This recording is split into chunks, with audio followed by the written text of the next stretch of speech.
Bueno, vamos a comenzar esta meditación de este día, de esta noche en España. Y tiene un título, a ver si los hombres están atentos y saben de qué se trata. El título es La selección divina. La selección divina. Estamos hablando de, cuando digo selección, lo primero que se va a venir a la cabeza, ¿no?, es el fútbol. Pues tiene algo que ver, porque Dios tenía un equipo y estaba formado por los 12. Estaba formado por gente que fue preparada, que aprendió, que se entrenó y que vio a uno correr detrás de la pelota y que después, cuando este uno se ha ido, había que ser al menos un imitador, algo que se le parezca. No ser el Jesús Maradona, pero al menos intentarlo, ¿no? Entonces, yo pensaba cómo es que está dentro del amor de Dios el elegir, ¿no?, el de crear, porque todo está en armonía. Y digo, ¿por qué está conectado? Porque estos 12 son los que han tenido que comprender lo que dice en Efesios 3. ¿Me lo buscás, José? Hoy creo que nos vamos a ir. Efesios 3, donde habla de la medida. ¿Se acuerdan que en unas prédicas anterior que hablé del amor, dije que en Efesios 3 habla de...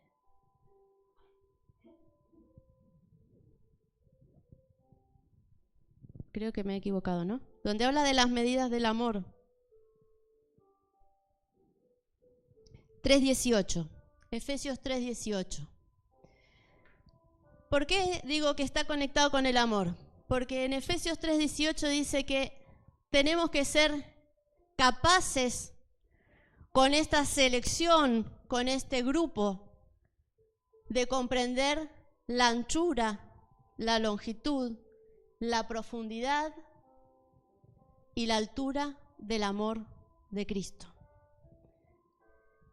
¿Se acuerdan que yo dije que estas medidas, que son 4, la anchura, la longitud, ¿sí?, son horizontales y las otras son verticales, y que dibujaban una cruz? Esa cruz me dice a lo que tengo que morir, a lo que tengo que renunciar, a lo que tengo que cambiar, ¿sí? Ustedes piensen, porque es algo de una selección cualquiera, una selección de fútbol, una selección de hockey, una selección de estos de deportes, son los que representan en general a un país, ¿no? Esta gente no son cualquier persona que dice, yo sé levantar el pie y voy a ir a saltar. No, es gente que se entrena y que fue apartada, ¿sí?, para esa función deportiva, ¿sí? El diccionario de la RAE dice: acción y efecto de elegir a una o varias personas o cosas entre otras. Y a mí me gustó esta parte que dice: separándolas y prefiriéndolas. El Señor nos separó y nos prefirió. Entonces, en su camino, cuando Jesús, después de ser bautizado, Él comienza a encontrarse con los que van a ser sus discípulos y empieza a preferirlos, empieza a ver algo en ellos, ¿sí?, y que sabía que lo iban a seguir. Y comienza, ¿no?, a formar esta selección. En 1 Pedro, que era lo que estaba puesto al principio,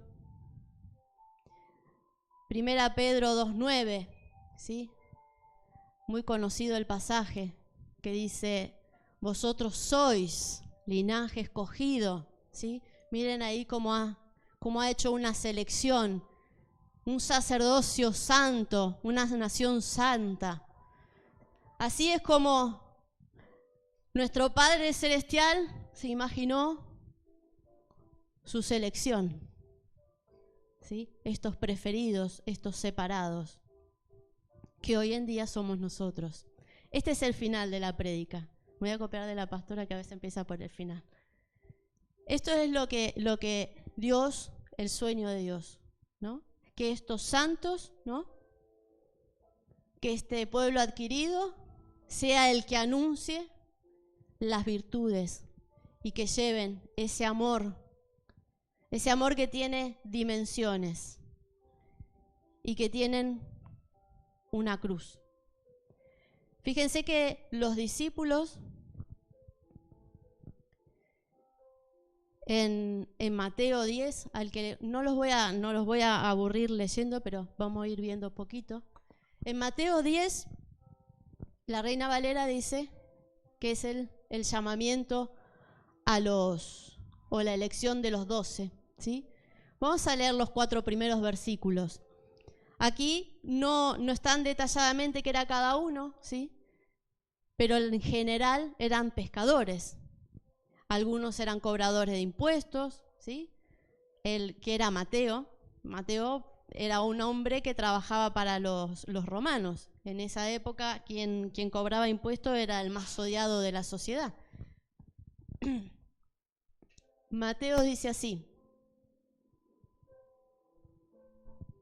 entonces, llamando a sus 12 discípulos, les dio autoridad sobre los espíritus inmundos para que echasen fuera y para sanar toda enfermedad y toda dolencia. Los nombres de estos apóstoles fueron: primero, el que aparece en la lista, se la ha ganado Pedro. Pedro fue en el que fue depositada el mayor peso de gloria. Sobre su reconocimiento y sobre él se funda una iglesia. Él reconoce que al que tenía delante era el Cristo, el Hijo del Dios viviente. Y dice que el primero en la lista, primero Simón, llamado Pedro, y su hermano Andrés, Jacobo, hijo de Zebedeo, y Juan su hermano. Juan, ¿sí?, es el que le llaman también el amigo de Dios. Felipe, Bartolomé, que se lo conoce como Natanael también, creo que era su segundo nombre. Tomás, el incrédulo. Tomás era el que si no lo veía no lo creía. Y si les muestro, tengo como 5 hojas, pero no les voy a hablar de cada discípulo.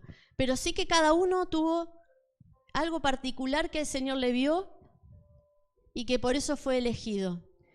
Tomás, hasta que no vio los clavos que habían traspasado, no manifestó fe. Pero leía que después fue uno de los que muchas cosas hizo, ¿sí? Que su fe era muy grande. Mateo, que les comentaba, Mateo era un cobrador de impuestos, el publicano. Jacobo también se lo puede conocer como Santiago, por las traducciones de sus nombres, hijo de Alfeo. Lebeo, por sobrenombre Tadeo. Estos dos, ¿sí? También este Tadeo es Judas Tadeo se llamaba. Son parientes de Jesús, creo que eran primos. La mamá de ellos era prima de María la Virgen. Simón el cananista, Judas Iscariote, el que también le entregó. Era como si andaba en política, era un poco revolucionario. Se los llamaban celotes y eran personas, creo que judíos muy extremistas. Y eso ya después lo dejaremos para otra prédica. Pero era gente que tenía convicciones, que tenían sus creencias, que tenían sus formas de vida. Los primeros, Pedro y su hermano, venían de una familia de pescadores.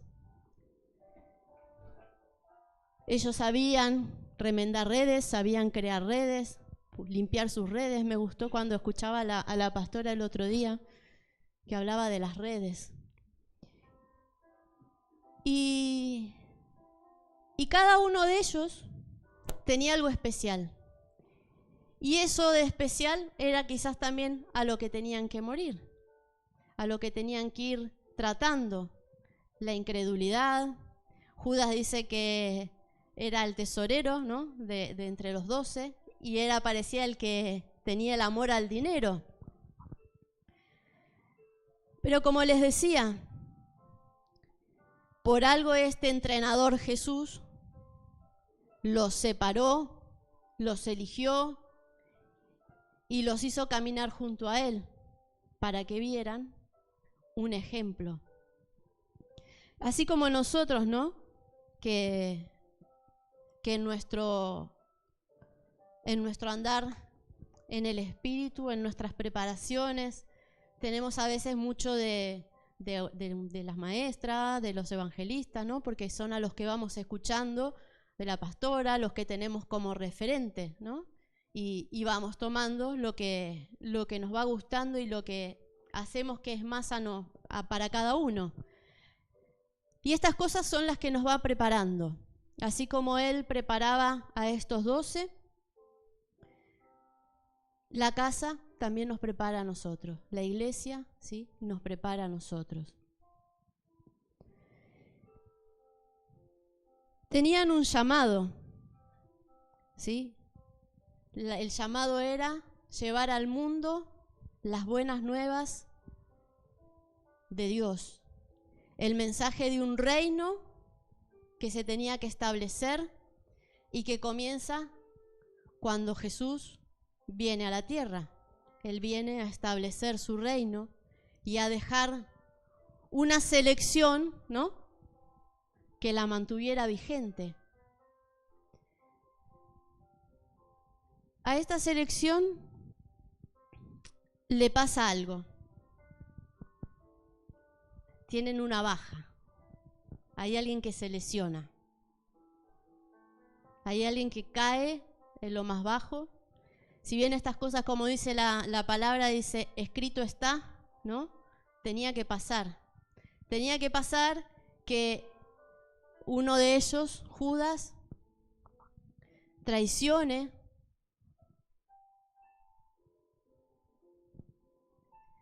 que ese amor al que no pudo morir, ese amor al que esa anchura, largura, profundidad, no lo ha marcado, porque fue más que él el amor al dinero, ¿sí? Hay una canción que cantaba mi mamá y dice, Judas, no tienes precio tu maldad, ¿sí?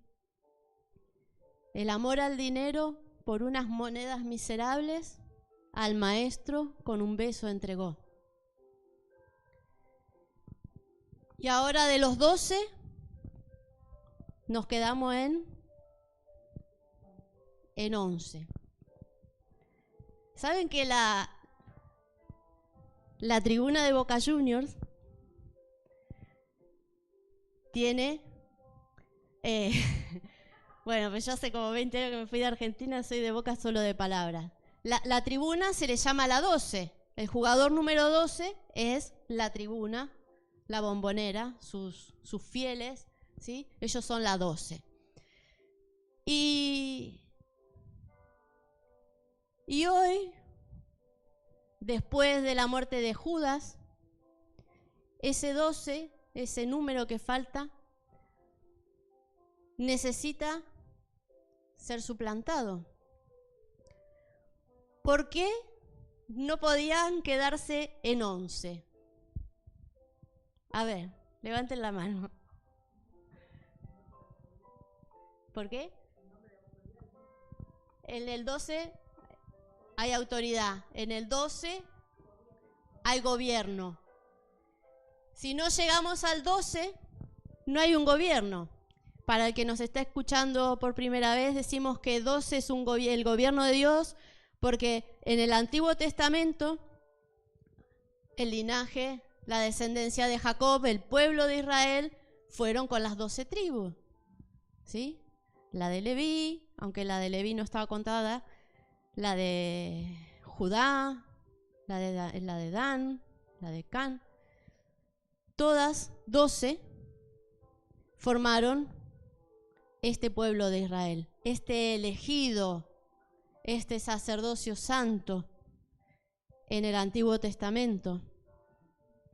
Pero que hoy no son 12 naciones ni son 12 tribus, sino que es una iglesia.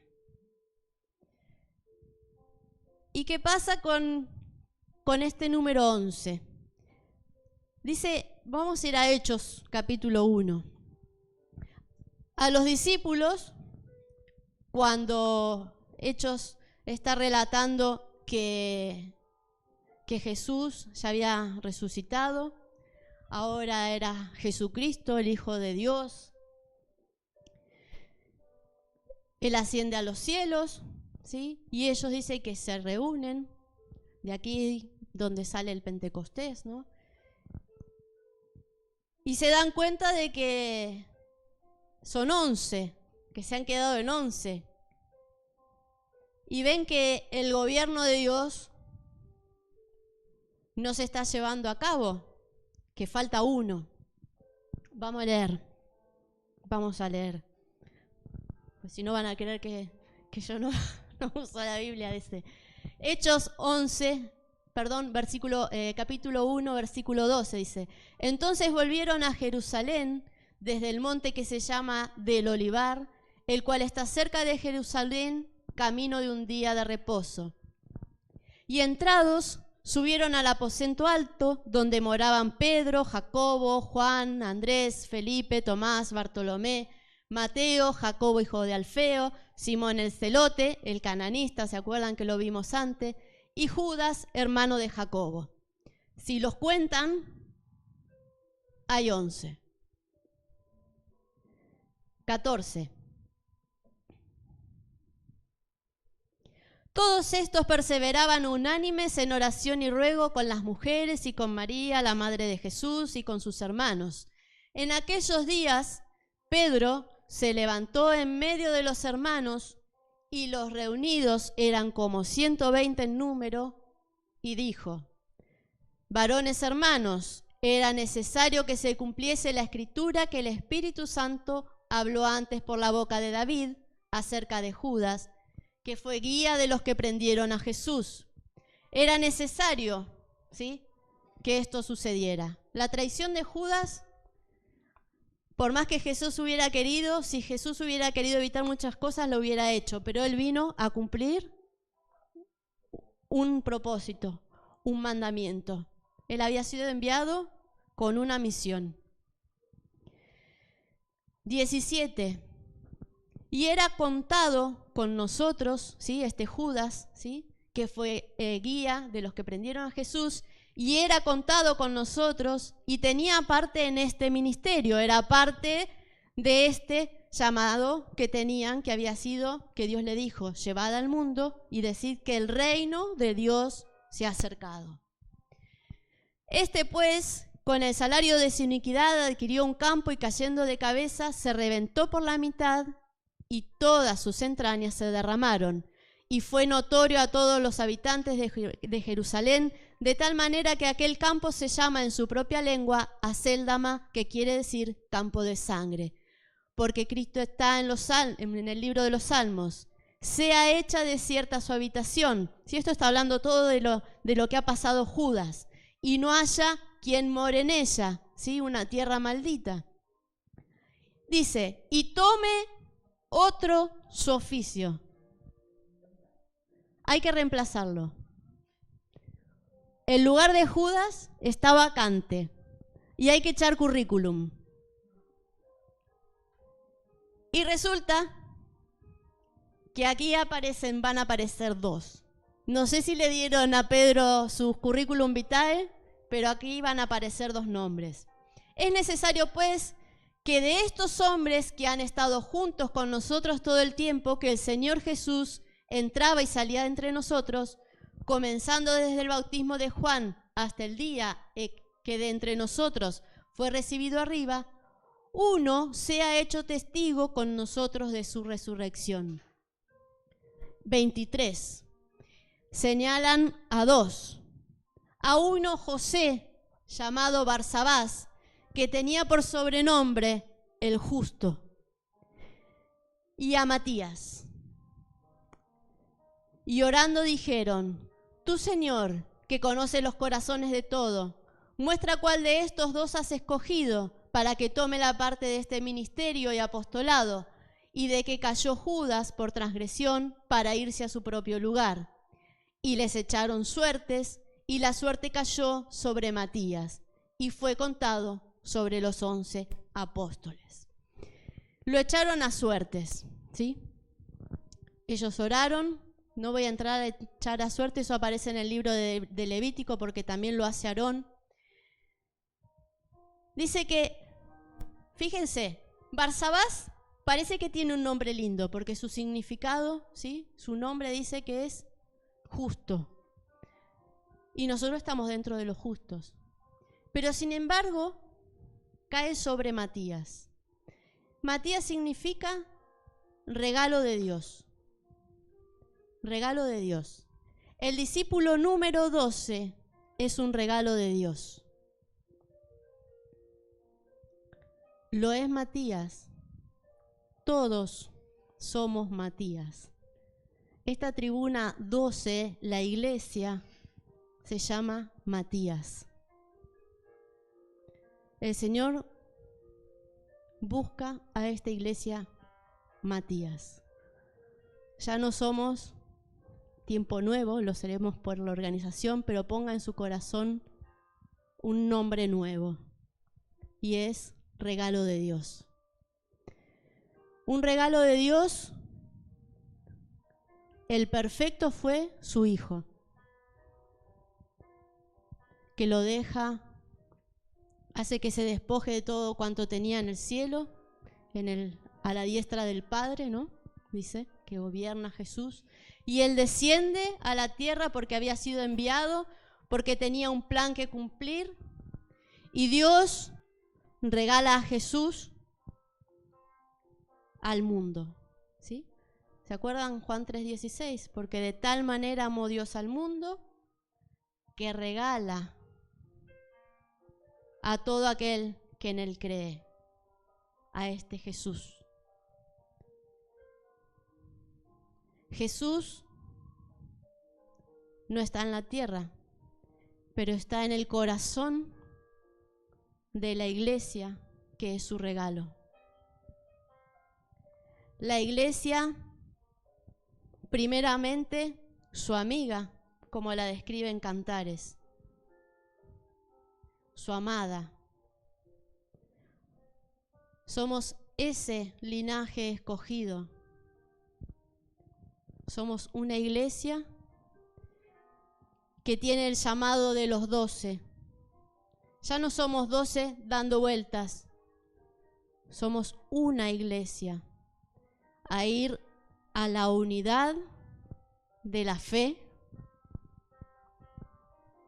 Y fíjense que tendríamos que dejar de llamarnos, no sé, la primera iglesia bautista, la tercera iglesia pentecostal reformada. El otro día escuchaba un chiste y ahora me lo he olvidado, de todo lo que, las denominaciones que hay, ¿no? Y ahora somos el regalo de Dios. Somos el discípulo 12. El que necesitaba ser sustituido, lo somos hoy, este 12 que conforma el gobierno. Porque separados de Él no podemos hacer nada. La palabra dice que somos un cuerpo. Fíjense que si bien los apóstoles, mientras están reunidos, no hablan del cuerpo de Cristo, como lo habla luego en sus cartas el apóstol Pablo, pero fíjense que ellos se daban cuenta que a este grupo, que a este cuerpo, había algo que faltaba y que había que buscarle un brazo ortopédico, un nuevo discípulo. Y nosotros, separados del cuerpo, no somos nada. Una cabeza dando vueltas sola no puede hacer nada porque le falta toda su conexión eléctrica por donde pasa la médula ósea, por donde se transmite muchísimas cosas. Los brazos estarían muertos. Cuando hay muerte cerebral, no se mueven los dedos, no se mueven las piernas.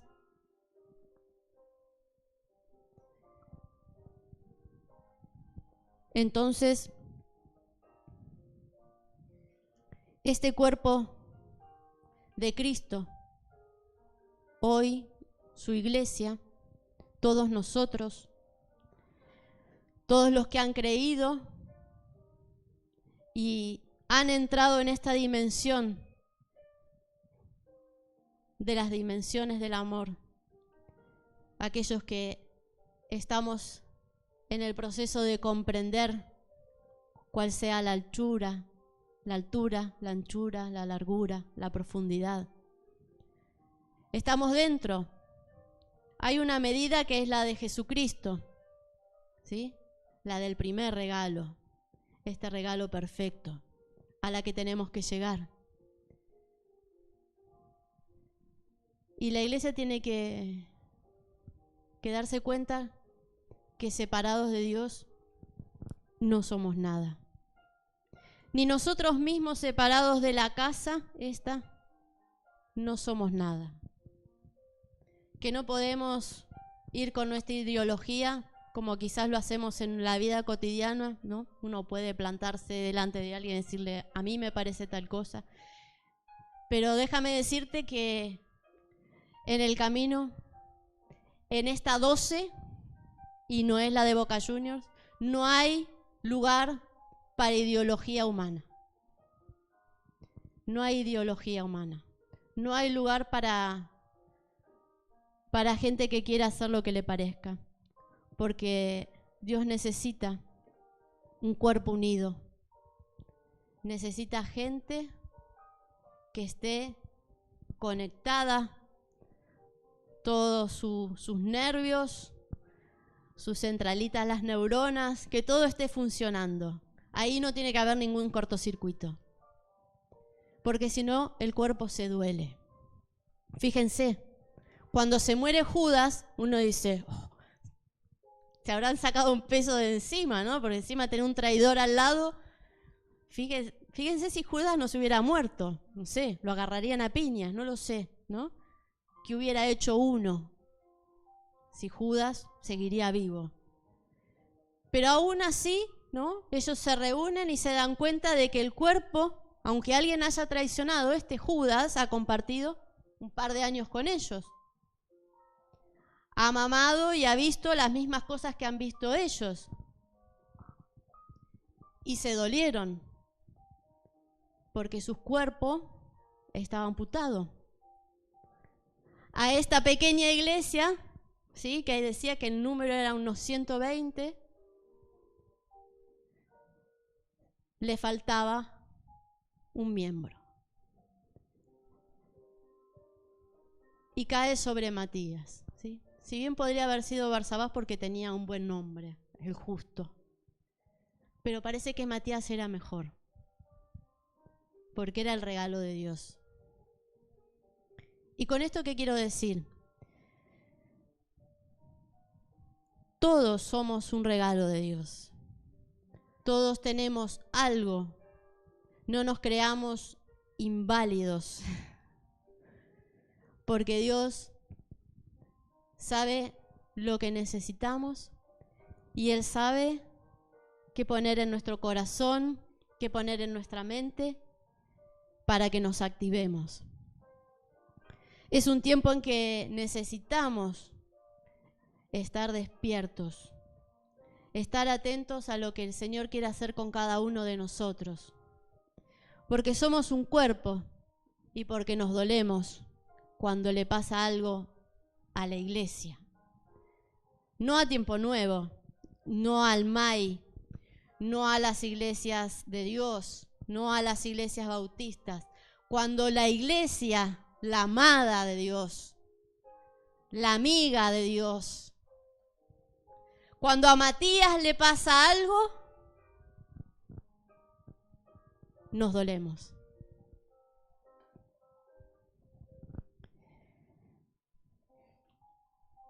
Vamos a leer Efesios 4.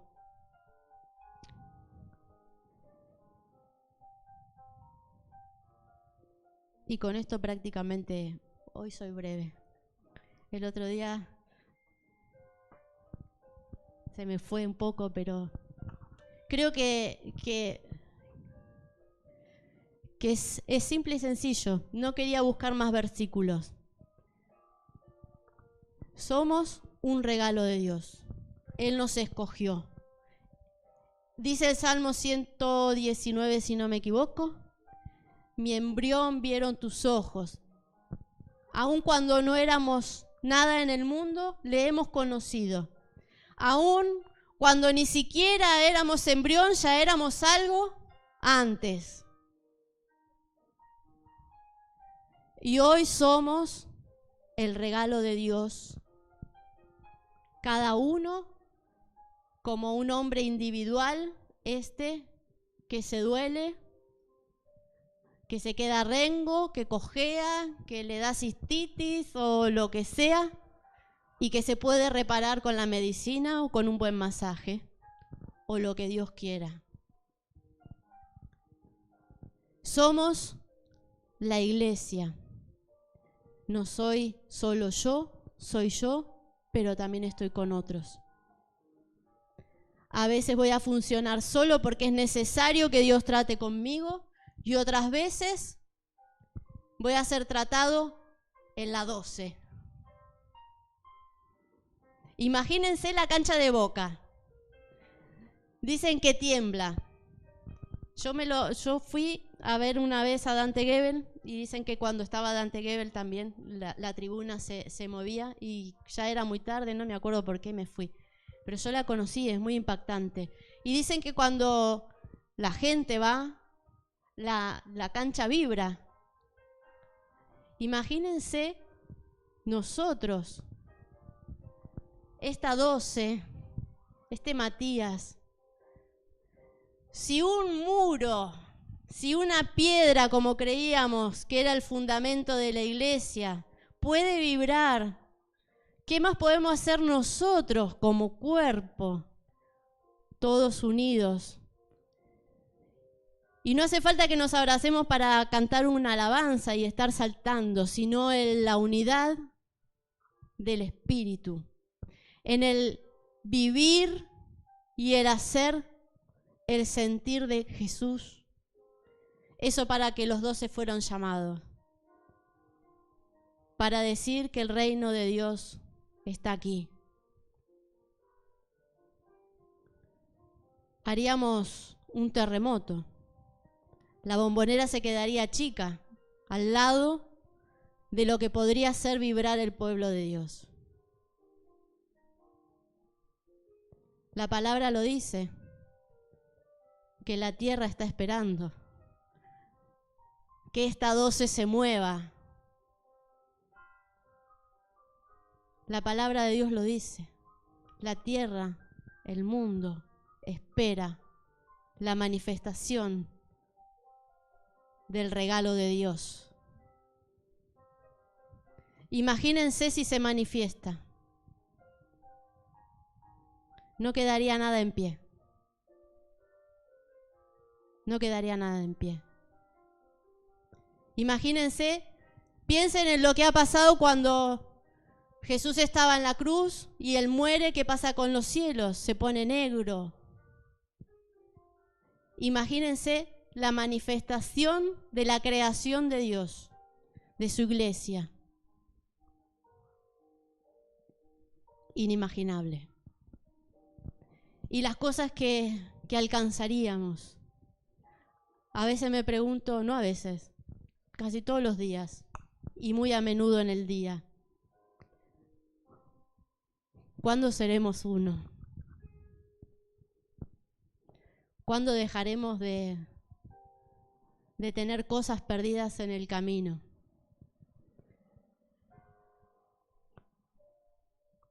Seguramente nos está viendo mucha gente que haya también visto divisiones, el haber que le hayan dicho, no, vos no sabes nada, si apenas sabes leer, si apenas sabes escribir, si no fuiste al conservatorio, ¿no?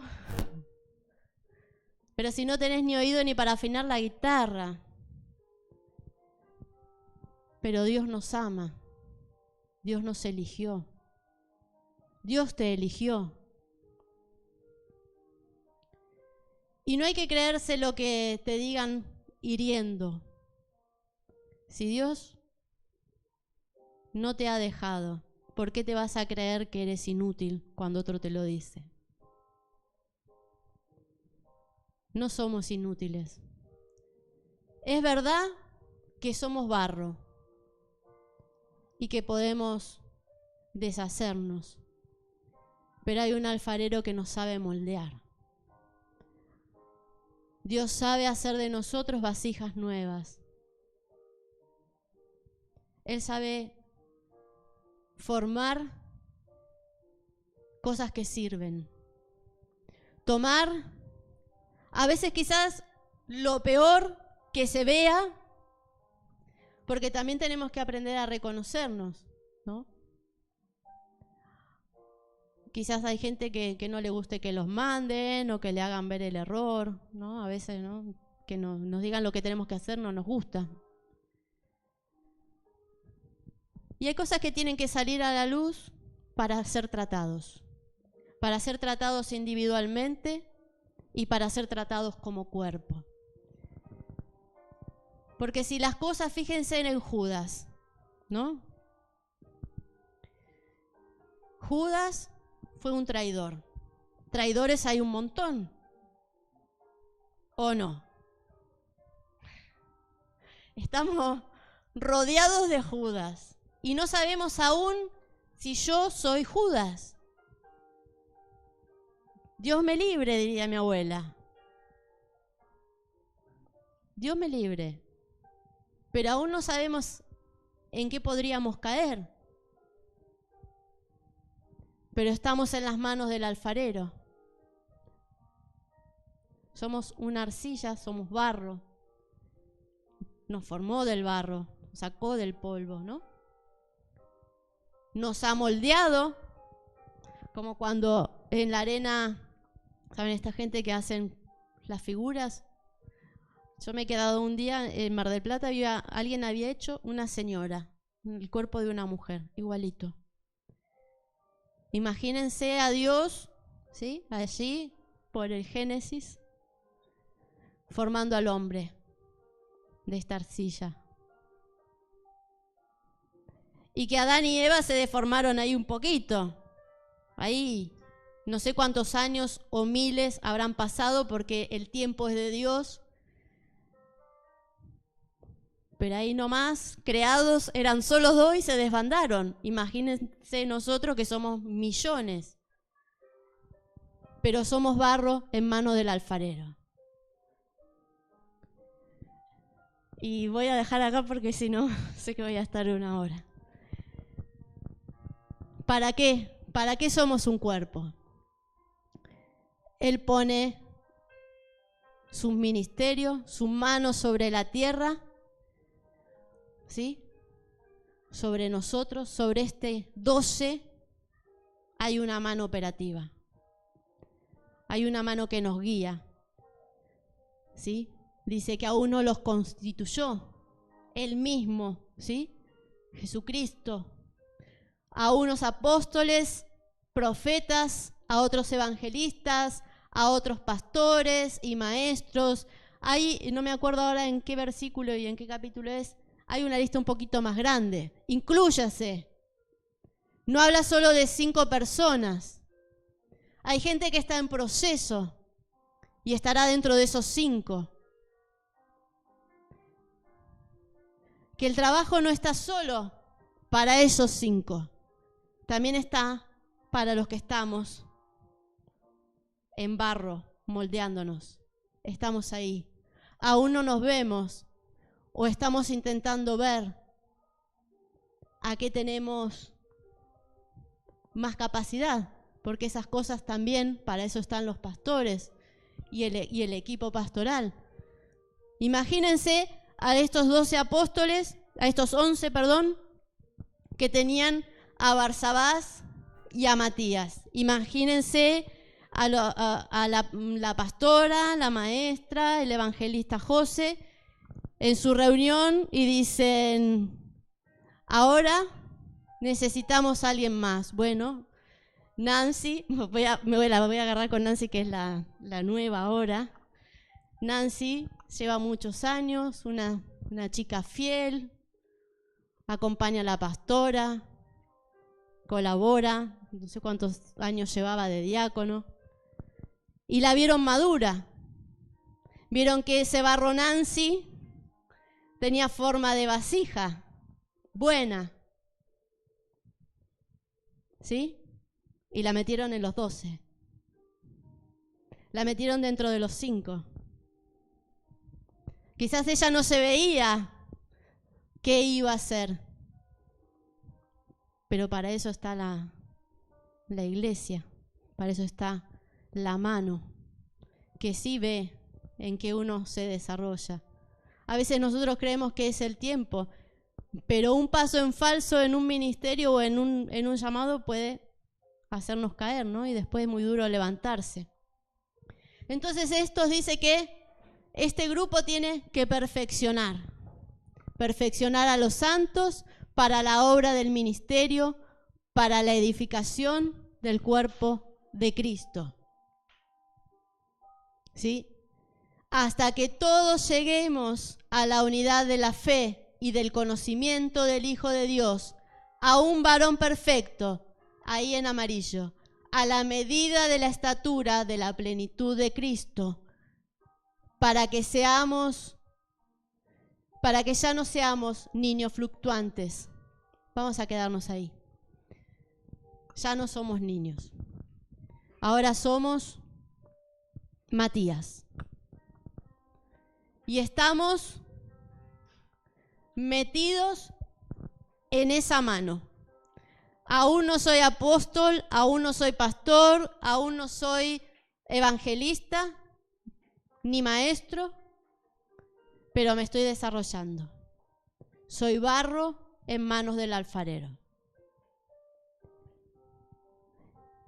Y vamos a trabajar en unidad para que este cuerpo, esta iglesia, funcione y se manifieste y vibre más que la bombonera. Porque somos el cuerpo, somos el pueblo de Dios, adquirido por precio de sangre, el mayor precio. Te invito vamos a orar, a que a partir de hoy te olvides, porque dice que Dios perdona y no recuerda. Somos nosotros los malos que metemos el dedo en la llaga. Él perdonó nuestro error, el pecado, sea lo que sea, un error, lo que sea, Él lo perdonó. No hay inútiles, no hay cobardes, no hay traidores. En el camino de Dios hay gente que debe ser entrenada. Nuestro entrenador principal, Dios, deja a una mano operativa en la tierra. Déjate que te moldeen. Deja que si vienen con un consejo, que te toque. Y piénsalo. Es muy fácil, el camino más fácil, y lo digo por experiencia, es el ofenderse y decir, pero mira lo que me está diciendo. Pero si yo lo hice bien. Quizás lo hiciste bien, o la forma en la que llegaste no era la adecuada.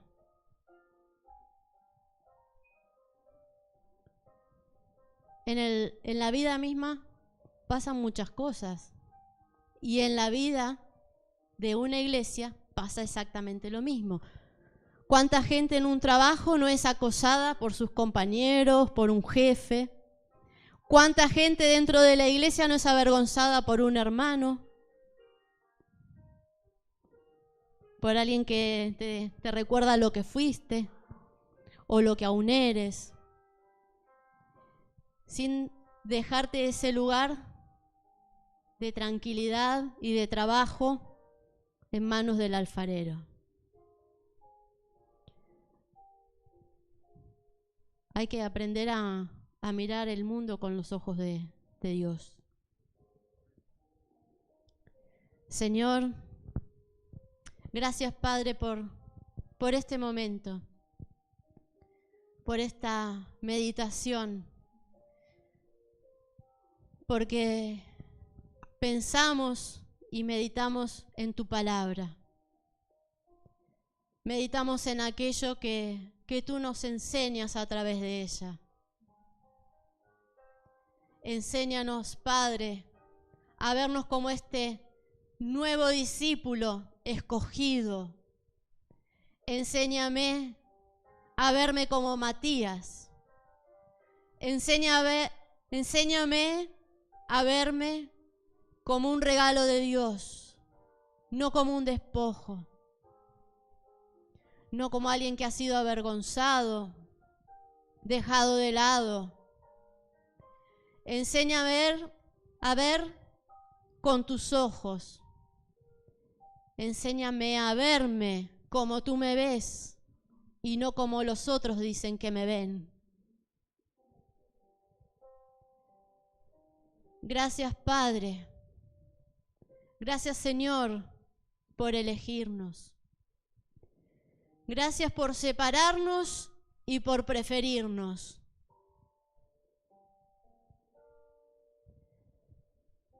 ¿Cuántos miles de privilegiados habemos en el mundo y no lo sabemos?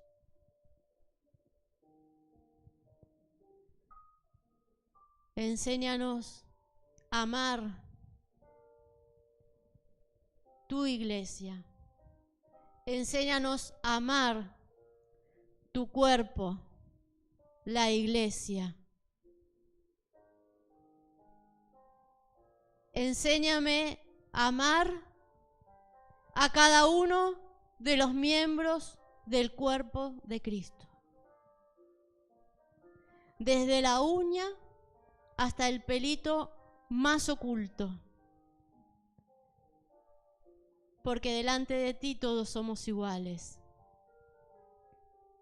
Trabaja, Padre, trabaja, alfarero, en la vida de cada uno de nosotros.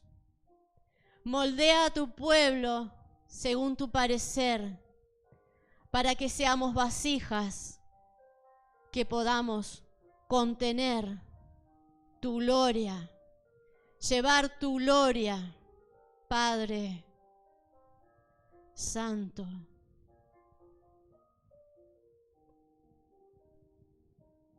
¿Dónde estás? Quien esté escuchando en directo o luego. No te digo que vayas a cambiarte de documento, pero adopta a partir de hoy el nombre de Matías. Piensa cada día que te levantas, aparte de decir que un nuevo día es un regalo de Dios, tú eres un regalo de Dios. A cada minuto, a cada segundo, recuerda que has sido elegido, preferido por Dios y eres su regalo más preciado. Ante toda circunstancia, recuerda que eres el regalo de Dios. Déjate moldear en las manos de los alfareros que el Señor ha puesto en la tierra.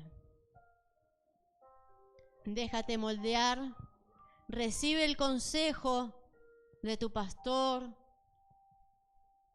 de tus evangelistas, de quien esté guiando tu alma en la iglesia que tú asistas, en tu casa.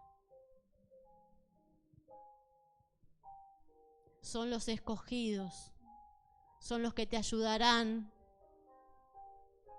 a alcanzar y a llevar este plan de Dios, a decir que el reino de Dios se ha acercado. Te alabamos y te bendecimos, Padre.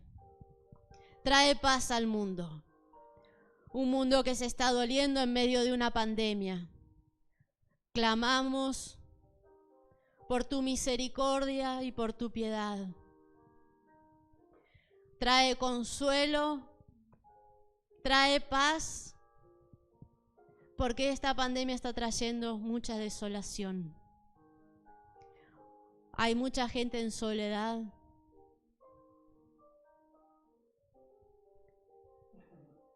Jesús, inúndanos con tu amor. Trae tu paz, Señor.